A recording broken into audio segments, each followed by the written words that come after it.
Welcome back to the weekly recap. I'm Matt Wacker.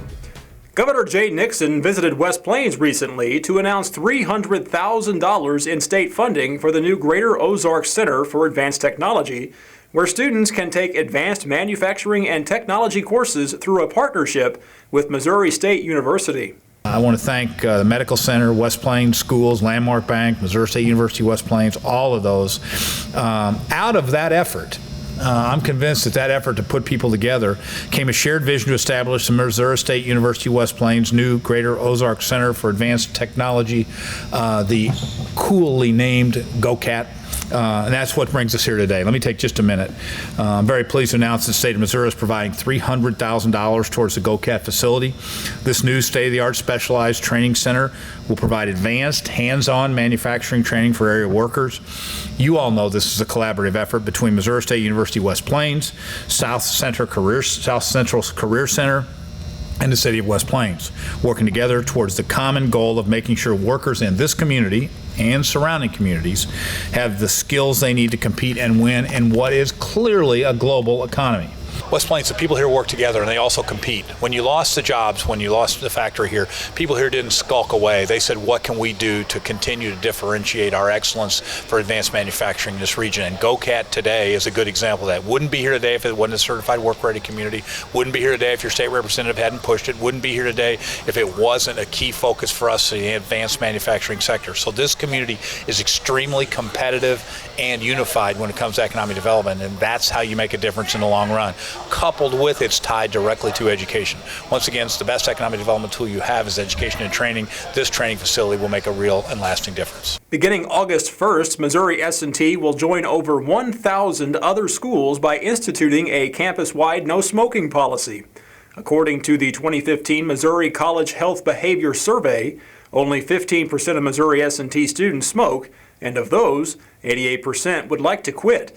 The new policy would prohibit the use of any product containing tobacco on campus property, including vehicles and buildings leased by the university.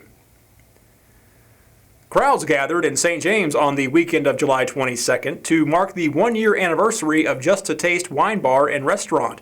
Owners Eric Taylor and Casey Stuck chose the occasion to uncork the first wines from Eagles Landing, offering tastings throughout the weekend. Taylor is the primary winemaker and spoke with Leanne Mentink about the new venture. Eric, tell me about Eagles Landing Winery. Eagles Landing Winery is the newest winery in Missouri, and it is a collaboration between myself and my best friend Casey Stuck. We focus on traditional Missouri varietals ranging from dry to sweet, but we also produce several wines from honey, also known as mead.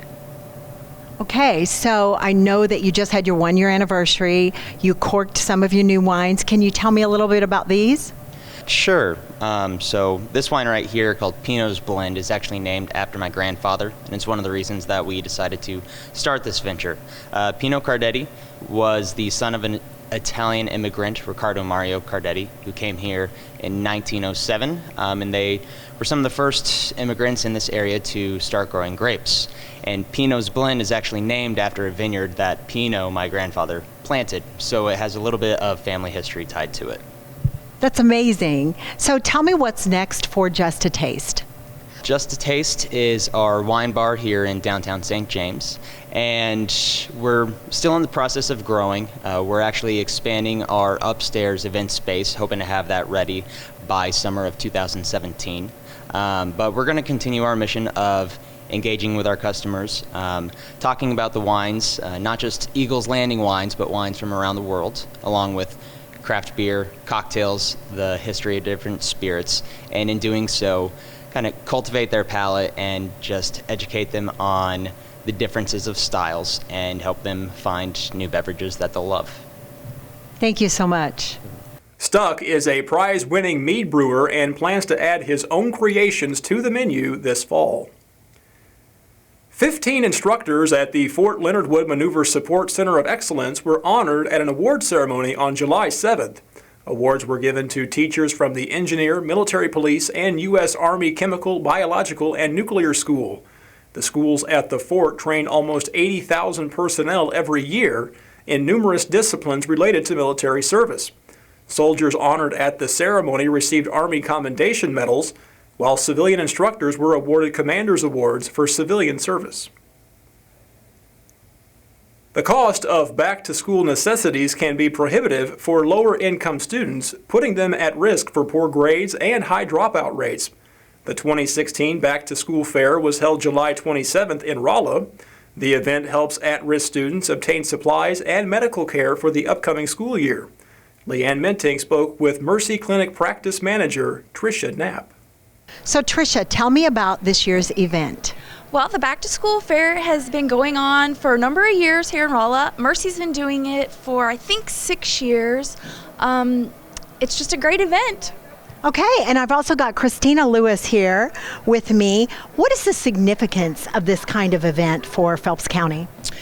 Well, we were able to help about 700 kids every year that would normally maybe not be able to get back to school, backpacks, supplies, new on the first day of school. So it helps for needy children, at-risk children, low-income children. It's just a really good community event. So how many vendors are involved in the event today? Are there other organizations that contribute besides Mercy? Yes, there's about 30 vendors that are volunteered today. We have the Salvation Army supplies all 700 of the backpacks. They supply those every year. Walmart is always a big donator for us. We have a lot of other smaller donations that we completely rely on donations. So we have several places in town that donate to us. The Mercy employees have a back-to-school fund where it comes out of their paycheck every quarter, or actually every paycheck, and then they donate that to us at the end of the year in order to buy our supplies with. That's amazing. Christina, Tricia, thank you so much. We wish you the best on this year's event. Thanks. Matt, back to you. 19-year-old Tyler Kremelmeyer of Rolla is charged with first-degree attempted robbery and armed criminal action following an incident that occurred on July 20th. Around 9:30 a.m., RPD received a 911 call from an individual who claimed to be the victim of a robbery. According to police, the victim was approached by the suspect while on Acorn Trail and was asked for a lighter. Upon checking his pockets, Kremelmeyer produced a handgun and told the victim to empty his pockets. The victim fled the scene and called the police, who found Kremelmeyer and quickly took him into custody. Tyler Kremelmeyer is being held in the Phelps County Jail on a $100,000 bond. In the latest installment of On the Road, Ben and Jake have left the office to go fishing. Take it away, fellas.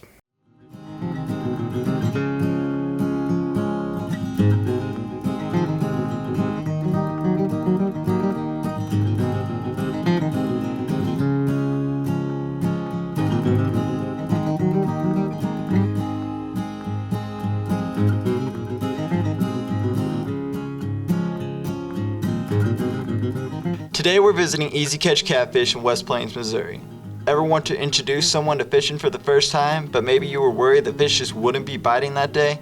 Or how about a friend comes to visit from out of state, and you want to have a spur-of-the-moment fishing trip? Well, because Easy Catch Catfish is on private property, you won't have to go get in line for a non-residence license and can even rent a pole, buy tackle, and an array of bait right on site. I'll tell you that I personally can't wait to bring my nephew here and have him experience excitement of hooking a catfish. After touring the grounds, I set up for an interview with nothing but fishing on my mind. Here's Ben with owner Walter Blagg. All right, Walter, I appreciate you taking some time with us here. You got a wonderful property, and actually the first question I got for you is how did the idea of this all come about, and how does it work? When I was a kid, my dad made a big pond for me, and I just love fishing and everything. And my dad passed away in 2010, and I kind of want to do something in memory of him too, and just kind of give to the people around here in West Plains. And we got 3 nice ponds out here that people come out here and fish in, and just for them to come out here and have a good time. Absolutely, no, for sure. And I was looking at the ponds, and you got different sized ponds and sort of separated out here. Is there a difference between the 3 ponds that you got?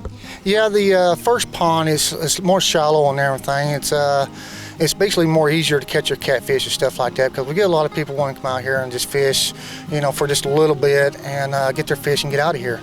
And then you got the second pond here that's going to be a little bit more of a challenge and everything, but there is some bigger fish out in this one because it's more water and stuff like that. And then now we got the third pond that we just got going this year and everything, and we just kind of get enough room for everybody to come out and have a good time. Good deal. And do you have any plans for the future? What's on the horizon for your operation you got here? Next year on this third pond over here, we're going to have a tournament pond here, and it's going to be like a trophy. So I'm going to bring in 20 to 60-pound catfish, and I'm going to have it on weekends, and we'll do an entry fee of each person, and go from like 7 o'clock till midnight, and whoever catches the biggest fish wins the jackpot, and we'll have first and second place finish 2 out of it. There you go. I mean, I'll come down for that. That sounds like a great time. Catch a 60-pound catfish. Who won't want to catch a 60-pound catfish? Absolutely, absolutely. Well, thank you so much. I appreciate it. And so, what's this? Well, it's hard to find good help, I suppose. Well, I guess you want to fish a little bit, don't you? Yeah, can't blame them. Thanks again. Thank you, sir. Great segment. Now back to work. Members of the Bourbon Quilters Guild are producing colorful quilts for children living in foster care. Committee Chair Flo Willman collects fabric swatches and challenges members to take them home, add more fabric, and come up with creative designs that will bring a smile to a child. Each quilt is paired with a stuffed animal and delivered to the Division of Family Services in Rolla for distribution to the children. If interested in joining this great cause, meetings are held on the third Tuesday of each month at the First United Methodist Church in Bourbon. The new Echo Bluff Park opens on July 30th, making it Missouri's 88th state park. This picturesque spot along Sinking Creek has been drawing visitors for decades. It's located off Highway 19, roughly halfway between Salem and Eminence. So grab your water shoes and check it out. As part of the 36th annual Old Settlers Day in Waynesville, over 100 Civil War reenactors will play out skirmishes in the Waynesville City Park. Leanne and I will be there, trying our very best to avoid the howitzers. We leave you now with video from the Phelps County Fair.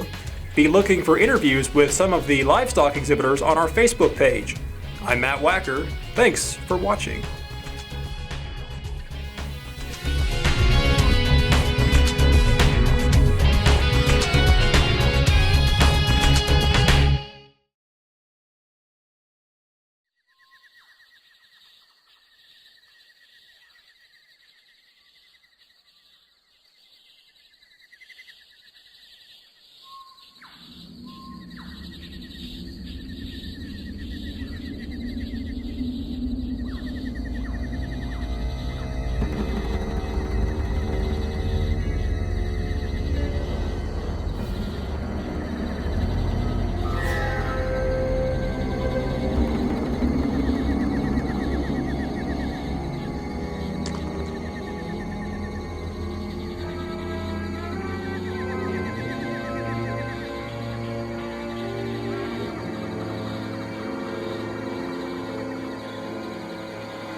Looks like I've found my fortune and glory. Watch the weekly recap with me, Matt Wacker, every Friday night at 6:30 on Fidelity Local 6.